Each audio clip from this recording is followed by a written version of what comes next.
Year 4 teacher Deborah Lord has taken her class up onto a hill behind her primary school to do some geography fieldwork. There you can see exposed limestone rock from this hill. And this track goes all the way from the top of the hill down to the bottom round to the side.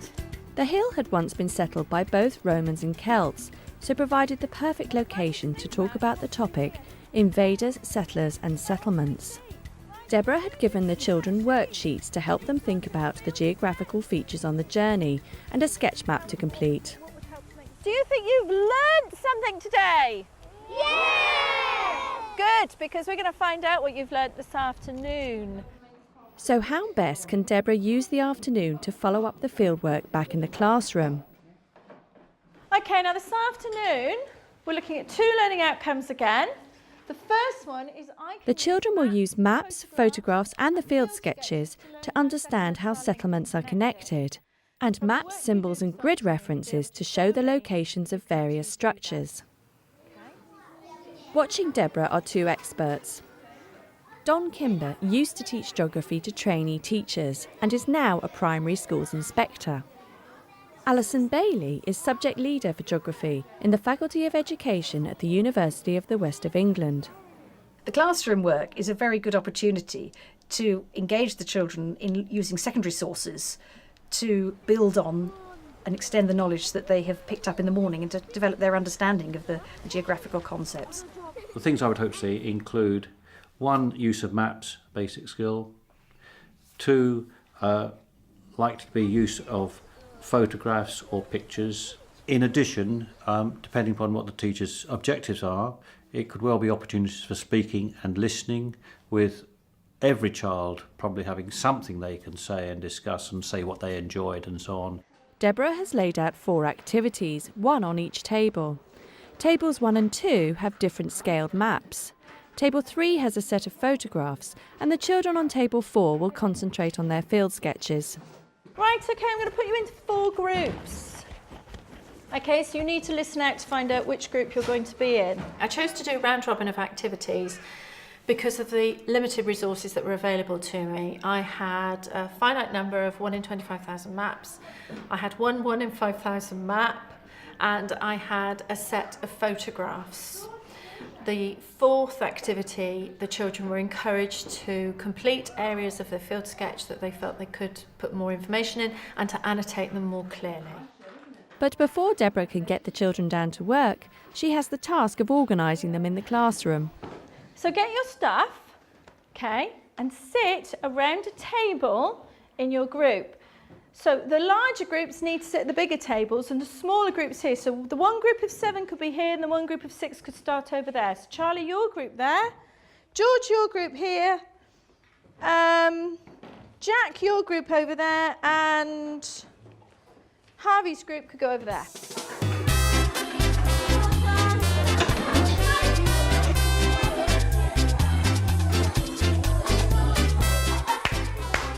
At last, with the class settled, Deborah can explain what to do to the first table. A lot of this is about doing and looking and identifying. Are you listening? It's not about writing an awful lot of information today. So the first thing you have to do on the map says is identify our school. Then you have to identify Wilbury Hill.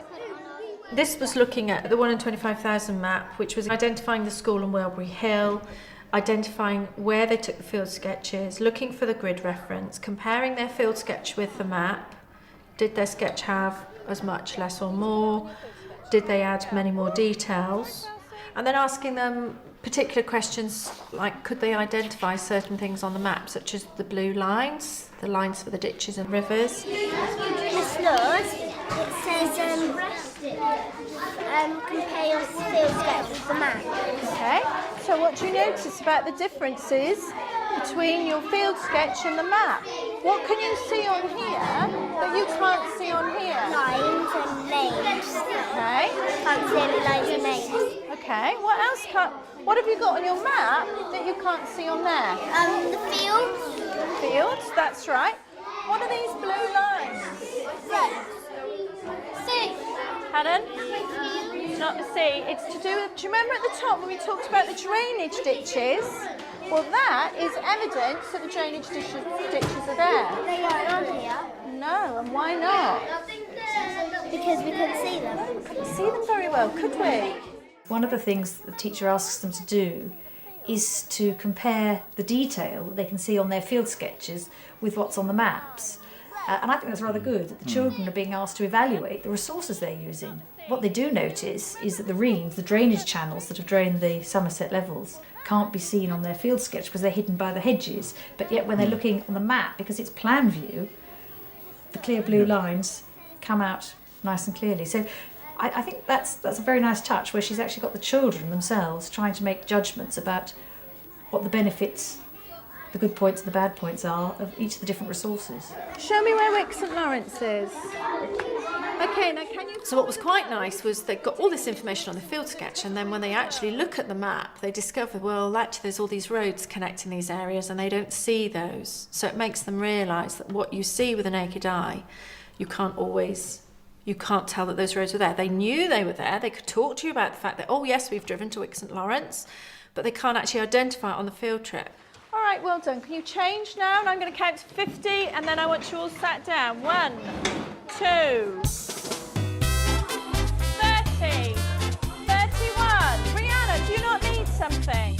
No, I said move one table to the right, Charlie, so you need to be over here. Yes, do it.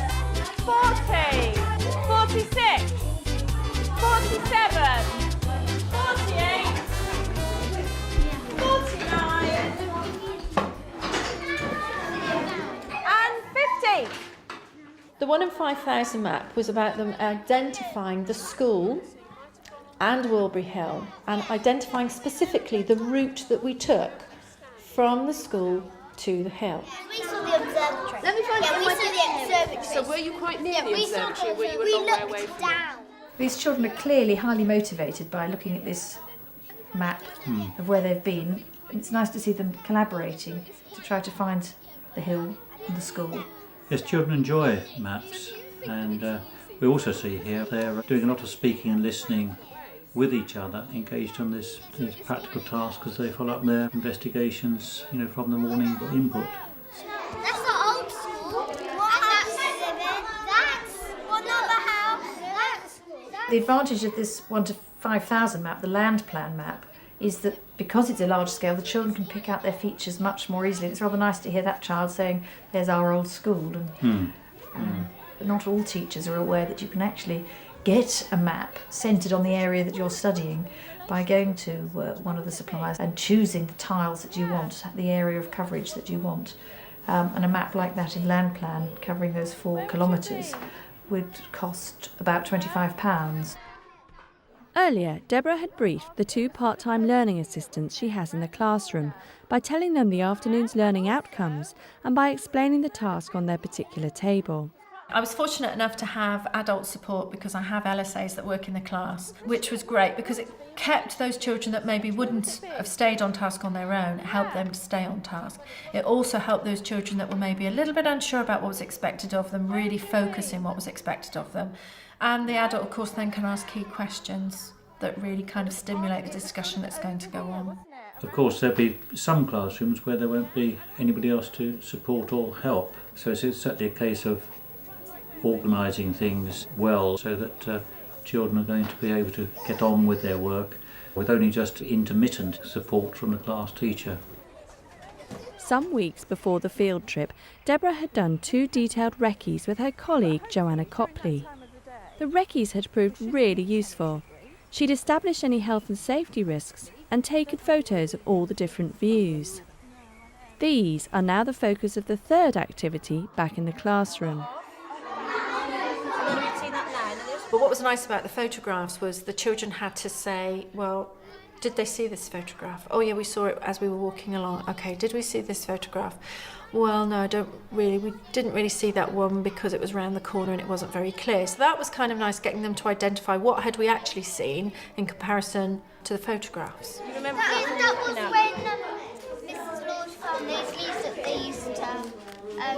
I assume the teacher's taken these with a digital camera, so there's the opportunity, perhaps, if you were in a classroom with an interactive whiteboard, to use a picture of a view for example. You know, it can be the children themselves using the digital camera. Or you can have a with the different data. layer over the top. That's another advantage over the photograph on the interactive whiteboard. By having a different layer, they could actually use a drawing tool to actually draw a field sketch themselves. The main purpose of the field trip had been to fill in an outline sketch map, and these maps are now the focus of the final activity.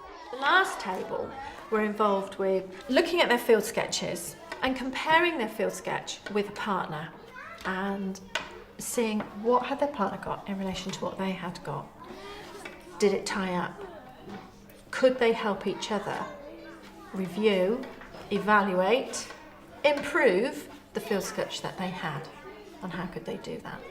Now, these children are very focused here on comparing and discussing their field sketches, aren't they? Yet again, using or responding to visual resources, because children in classrooms these days are very often encouraged to think about how best they learn. Yes. And there are those who are conscious that they respond well to something visual as opposed to the traditional, when it was often a case of just listening to what the teacher had to say and not necessarily having a lot to be able to look at. I felt happy because I knew that everyone back at school was doing work and we were just outside playing and watching things. It made me feel a bit excited. For once I actually wanted to come to school. Now, all in all, it's actually been quite an exciting day today. Okay, and we've actually looked at 4 different learning outcomes today. What were we trying to find out while we were on the hill? In the afternoon, the children achieved what the teacher had in mind for them. Debbie had set out the work with maps, also set out as an objective the work or developing skills of use of field sketches. Those were advanced in the afternoon, building on the morning work. Very successful with the way it was organised. The children moved on, good pace was maintained during the lesson. You could see by the response that they were still enjoying it. And other adults too involved in the teaching were again well informed and again supporting children's learning very well. The follow-up work was well organised. The children were on a rotation around a range of activities which allowed them to talk to each other, to look at secondary sources to support what they had learned in the morning. I'm not quite sure whether they had enough time on each of the tasks, but presumably the teacher will ensure that there are further follow-up sessions and that the learning outcomes addressed in the morning on the fieldwork can actually be followed up, you know, as a continuing programme of work. Oh my goodness me, there goes the bell. Right, okay, listen guys, I've really enjoyed today. I hope you have. Go home and tell your parents about what an exciting day we've had. The whole day, the whole follow-up work was all about talk. It was all about talk. It was getting the children to talk to each other about what they saw and how they could compare it to the maps, which was why there was no writing activity, which was why I gave them all a sheet with a list of things that they had to look for and discuss. Not all teaching has to be about recording. You know, it makes it more difficult when it comes to assessment, obviously, because you've got to have an ear around. But certainly, from the evidence, from the field sketches that they've done, and from the sheets that they completed, the history sheet and the geography sheet as well, looking at settlements, they got a lot out of it, and the majority of them met the learning outcomes as well. Don't forget to put your chairs up. Put your sheets in your drawer.